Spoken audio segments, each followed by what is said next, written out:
Bienvenidos a Pazcast. Hoy nos vamos a sumergir en un tema que estoy segura resuena con todos nosotros. La ansiedad. Totalmente. Y prepárense porque tenemos un montón de información fascinante para compartir, desde una entrevista con una psicóloga en el podcast, se regalan dudas, hasta consejos prácticos de SOM Salud Mental 360. Y también algunas reflexiones del psicólogo Chris Núñez, ¿verdad? Sí, exacto. La verdad es que la ansiedad es un tema tan amplio que podríamos hablar de ello durante horas. Sin duda. Pero bueno, para este deep dive, nuestro objetivo es darte una buena base para entenderla mejor. Y por supuesto, también darte algunas herramientas para que puedas empezar a manejarla desde ya. Me encanta eso de herramientas, porque sí que a veces la ansiedad se puede sentir como algo enorme e incontrolable. Totalmente. Como un monstruo gigante. Exacto. Pero si tenemos las herramientas adecuadas, podemos domarlo. Sin duda. Empecemos por lo básico, que es exactamente la ansiedad. Bueno, en el podcast Se Regalan Dudas, la psicóloga Sara Benetto la describe como creerle las mentiras que nuestra mente nos dice. Interesante. Y es que nuestros pensamientos, ¿verdad? Sí. Desencadenan emociones, a menudo miedo, que luego provocan reacciones físicas como el corazón acelerado o la sudoración.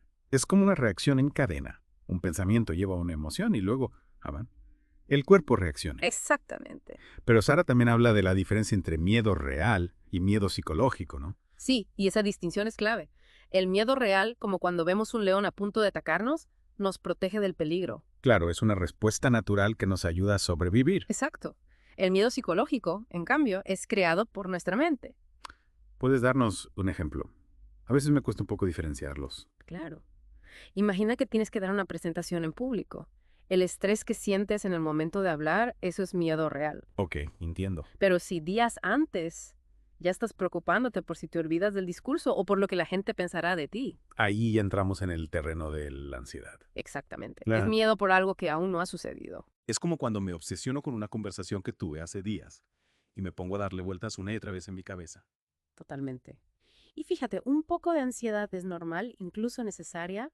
Nos ayuda a estar alerta y a adaptarlos. Es como una señal de que algo necesita atención, ¿verdad? Sí, Sara lo compara con un mensajero. Si ignoras el primer mensaje, volverá a aparecer cada vez más fuerte. Me encanta esa analogía. Y esto nos lleva a pensar en nuestras necesidades básicas. ¿Verdad? Dormimos lo suficiente. Comemos bien. Hacemos ejercicio. Wow. Cuidamos nuestras relaciones sociales. Si descuidamos estas cosas, la ansiedad puede aumentar. Es como si estuviéramos descuidando el mantenimiento de nuestro propio sistema. Totalmente. Sara cuenta, por ejemplo, que descubrir la importancia de su rutina matutina, incluso cuando viaja, redujo muchísimo su ansiedad. Es un gran ejemplo. Pequeños cambios en nuestros hábitos pueden hacer una gran diferencia. Sin duda. Pero, ojo, si la ansiedad te controla la vida o te impide hacer cosas que quieres, es importante buscar ayuda profesional. Un psicólogo puede enseñarte herramientas para manejarla. Y a veces la medicación también puede ser necesaria. Claro, piensa en la medicación como en unas gafas. Te ayudan a ver con más claridad, pero no solucionan el problema de la vista. Me gusta esa analogía. Hay que ir a la raíz de la ansiedad. Exacto. Y hablando de herramientas, hablemos de algunas estrategias prácticas para el día a día. Me parece perfecto. El artículo de SOM Salud Mental 360 menciona varias, como la respiración profunda, las técnicas de relajación, Sí. hablar con alguien de confianza, centrarse en el presente y organizarse. Excelente. Y no se necesitan grandes cambios para notar la diferencia. Sara Benito, por ejemplo, menciona que pone varias alarmas a lo largo del día solo para recordarse a sí misma que debe respirar profundamente. Es una idea genial. La voy a poner en práctica ahora mismo. Te la recomiendo. ¿Y qué pasa cuando la ansiedad nos invade de repente y nos sentimos abrumados? ¿Qué podemos hacer en esos momentos? Bueno, Sara propone algo que puede sonar contradictorio. Rendirse a la ansiedad. En lugar de luchar contra ella, permitirnos sentirla sin resistirnos. Suena un poco extraño, ¿no? Suena extraño, sí, pero la idea es que al aceptarla, el pico de ansiedad disminuye más rápido. Es como cuando te caes en el mar y luchas contra la ola. Te botas y te hundes. Pero si te relajas y te dejas llevar, la ola te lleva a la orilla. Esa es la idea. Hazle Y esto se relaciona con lo que dice Marian Rojas Estapé sobre la respiración lenta y profunda para calmar el sistema nervioso. Chris Núñez, el psicólogo que mencionamos antes, dice que la idea de que podemos controlar la ansiedad es una ilusión. No podemos simplemente eliminarla por arte de magia. Él usa la analogía de intentar abrir una caja fuerte con la combinación equivocada. Es frustrante e inútil. Me encanta esa analogía. Tenemos que cambiar nuestra relación con la ansiedad y encontrar estrategias para convivir con ella. Totalmente. Y hablando de estrategias, Sara Benito propone un ejercicio muy poderoso para traer la mente al presente, la cadena de palabras. Ah, sí, ¿te gustaría que la practiquemos? Me encantaría. ¿Cómo funciona? Es sencillo. Eliges una palabra al azar, por ejemplo, paz, y a partir de la última sílaba de esa palabra, construyes una nueva, por ejemplo, zapato, y así sucesivamente. Ya veo. Al concentrarnos en las palabras, la mente se distrae de las preocupaciones y se ancla en el presente. Exactamente. Es un ejercicio que puedes hacer solo o con otras personas, y es muy efectivo para interrumpir el flujo de pensamientos ansiosos. Me recuerda un poco a la meditación, pero con un toque más divertido. Sí, y lo mejor es que puedes hacerlo en cualquier momento y lugar. Hablando de pensamientos, Rajes Estape menciona el pensamiento rumiativo, esa tendencia a darle vueltas a las mismas ideas una y otra vez. Es muy común en personas con ansiedad. Y aquí es donde entra la importancia de cuestionar nuestros pensamientos.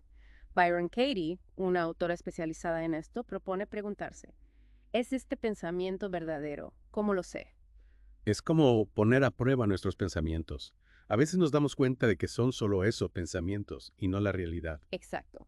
Y al tomar conciencia de esto, nos liberamos de la tiranía de la mente. Esto ha sido súper esclarecedor. Creo que ya tenemos una buena base para entender la ansiedad. Sí, hemos cubierto bastante. En la siguiente parte de Pazcast nos adentraremos en los diferentes tipos de personalidad y su relación con la ansiedad. Va a estar muy interesante. No te la pierdas. Nos vemos en la segunda parte. Seguimos explorando el tema de la ansiedad aquí en Pazcast. En la primera parte hablamos de qué es, la diferencia entre miedo real y psicológico y la importancia de atender a nuestras necesidades básicas. Sí. Y también de algunas estrategias prácticas para manejarla, como la respiración profunda y la técnica de rendirse a la ansiedad cuando nos sentimos abrumados. Exacto, una imagen muy poderosa, ¿verdad? Totalmente.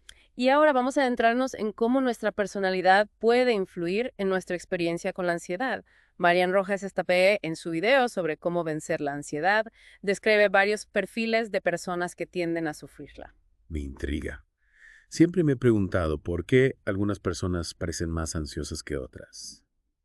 ¿De verdad tiene que ver con la personalidad? En gran medida, por ejemplo, Rojas Estapé habla de las personas que tienden a los excesos, ya sea con la comida, el alcohol o las compras. Esa búsqueda de placer inmediato genera mucha dopamina al principio, pero a la larga alimenta la ansiedad. Es como una montaña rusa emocional. Subes, bajas y al final te quedas mareado y con ganas de vomitar. Exactamente. Y luego están las personas excesivamente controladoras, las que necesitan que todo salga exactamente como lo han planeado.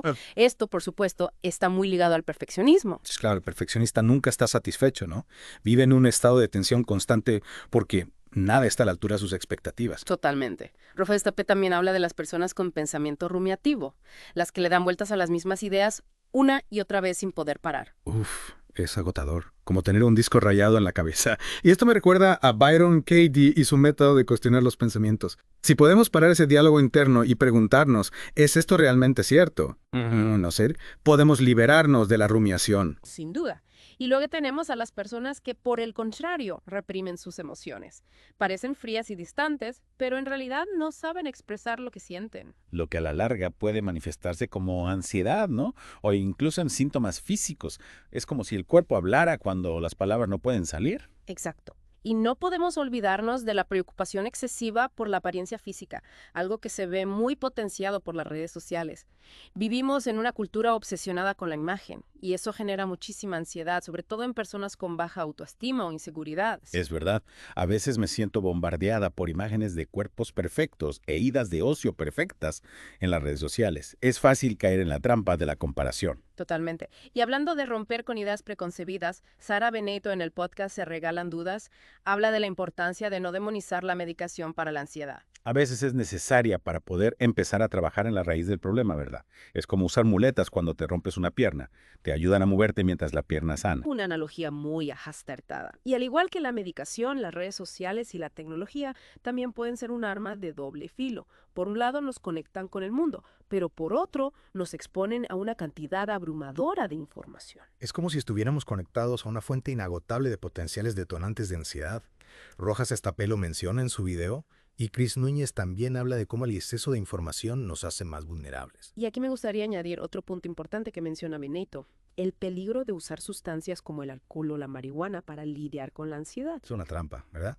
Al principio puede parecer que ayudan a calmar la ansiedad, pero a la larga crean una dependencia que solo la empeora. Exactamente. Lo importante es buscar estrategias saludables y sostenibles para gestionar la ansiedad. Y la última parte de nuestra inversión exploraremos algunas de ellas. Encantar escucharlas. Porque ya hemos hablado mucho de lo que es la ansiedad, sus causas, los tipos de personalidad que la sufren, pero necesito herramientas para combatirla. Y te las daremos. Veremos algunas claves para identificar qué tipo de personalidad eres y qué herramientas te pueden ayudar a navegar la ansiedad de forma más efectiva. No te pierdas la tercera parte de Pazcast. Llegamos a la parte final de nuestra inversión en la ansiedad aquí en Pazcast. Ya exploramos qué es, sus causas, cómo influye en nuestra personalidad. ¿Y ahora qué? ¿Cómo la gestionamos? Huetes Núñez, en su video sobre control de la ansiedad, nos invita a romper con esa idea de que podemos simplemente eliminarla. Porque la ansiedad, al final, es parte de la experiencia humana, ¿no? Totalmente. Es como intentar controlar el clima. Podemos prepararnos para la lluvia, pero no podemos evitar que llueva. Exacto. Núñez propone un cambio de enfoque. En vez de luchar contra la ansiedad, aceptarla como parte de nosotros. Suena contradictorio, pero entiendo lo que quiere decir. Suena contradictorio, sí, pero tiene mucho sentido. Aceptar no significa resignarse, ¿eh? Claro. Es darnos cuenta de que está ahí, pero no tiene por qué controlarnos. Y una vez que la aceptamos, podemos explorar diferentes caminos para gestionarla. ¿Y cuáles son esos caminos? Denos algunas pistas. Núñez menciona varias opciones, desde la terapia hasta la meditación, pasando por el ejercicio físico o el contacto con la naturaleza. Hay para elegir. Sí. Lo importante es encontrar lo que funciona para cada uno. No hay una solución mágica, pero sí un camino de autodescubrimiento. El camino del héroe. Exacto. Y ese camino empieza por tomar conciencia de nuestra propia ansiedad. ¿Verdad? ¿Qué la desencadena? ¿Cómo se manifiesta en nosotros? ¿Qué estrategias hemos probado y cuáles nos han funcionado? Es como hacer un mapa de nuestra ansiedad. Me encanta esa analogía. Y Sara Benito, en el podcast Se Regalan Dudas, nos recuerda la importancia de atender a nuestras necesidades básicas. A veces algo tan simple como dormir bien, comer sano y hacer ejercicio puede marcar una gran diferencia. El clásico mens sana incorpore sano. A veces nos olvidamos de lo importante que es cuidarnos. Sin duda. Y también es fundamental rodearnos de personas que nos apoyen y con las que podamos hablar abiertamente de lo que sentimos. Compartir nuestras experiencias, dudas y miedos nos ayuda a sentirnos menos solos y a normalizar la ansiedad. El poder del apoyo social. Exacto. Hablar con amigos, familiares o un terapeuta puede ser como una válvula de Skype. Totalmente. Y por último, recordar que no hay que tener miedo a pedir ayuda profesional.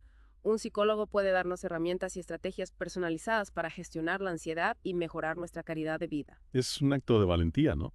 Buscar ayuda no es un signo de debilidad, sino de fortaleza. Totalmente de acuerdo. En definitiva, la ansiedad no tiene por qué controlarnos. Podemos aprender a comprenderla, gestionarla y vivir una vida plena a pesar de ella. Qué mensaje tan poderoso. Hemos aprendido muchísimo en esta inmersión profunda en la ansiedad. Gracias por acompañarnos en Pazcast. A ti por invitarme. Y recuerda, no estás solo en este viaje. Hay muchos recursos disponibles y siempre hay esperanza. Hasta la próxima.